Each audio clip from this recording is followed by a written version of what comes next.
It was in 1991 that we created Duke Nukem and released it to the world as a side-scroller, and it was a huge hit. Our inspiration back then was comic books because we always felt like if you focus on the character, there's no end of stories. Duke does it his way, and his way is very entertaining. It's a wild thing. The original name for the game was actually called Heavy Metal, and the idea was to have sort of an anti-hero who was very much sort of a renegade in society and sort of, an ex-military guy who went rogue.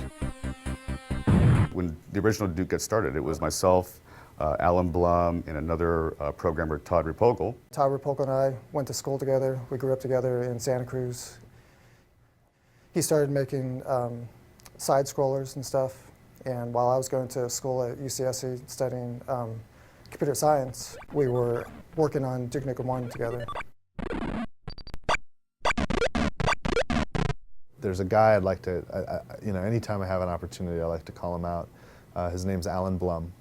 And Alan, he created Duke. He and Todd Repogel, back in 1991, 92, created the original 2D side-scrollers of Duke Nukem. And, great fun games.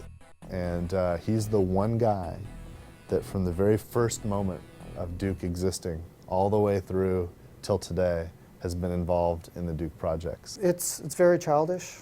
So it doesn't take itself seriously, It's, instead of trying to fit a formula or trying to do certain things, it just does stuff you want to do. Duke Nukem has always been about the character, and we were focused on that at the beginning. It was difficult to bring it out with the side-scrolling, simple technology in which we couldn't have voice work and so on. Actually, the voice started with Duke Nukem 2. At the opening cinematic, he says, "I'm back." Todd Repogel, the original Duke Nukem programmer, came to me and just asked about doing a voice because he wanted Duke Nukem to sound like, at least then anyway, sounded like a cross between McBain and Arnold Schwarzenegger. Those were my instructions, and I just said 2 words. I said, "I'm back."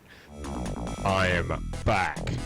The original Duke that Todd and I were working on didn't really work well, and when George joined the company, he actually spent several nights kind of redesigning, and back in those days, it's like, it was EGA and very pixelated stuff, but he gave Duke his little smile and gave it the yellow haircut and everything, and kind of really made the character look the way he still looks today. What? Did you think I was gone forever?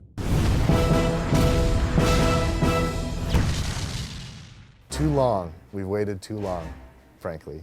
And I don't know if there's anything that could live up to the idea of 15 years of development, but this is absolutely a worthy successor and a worthy sequel to the game. I think that this is what fans have wanted to come out, and it's finally come out. I can't be more excited. If you're a Duke fan, and especially you're one of the fans that hang out on the 3D Realms forums for all that time, refusing to give up, refusing to, give in to the naysayers or whatnot, you're going to have a blast with this because it is a hell of a lot of fun.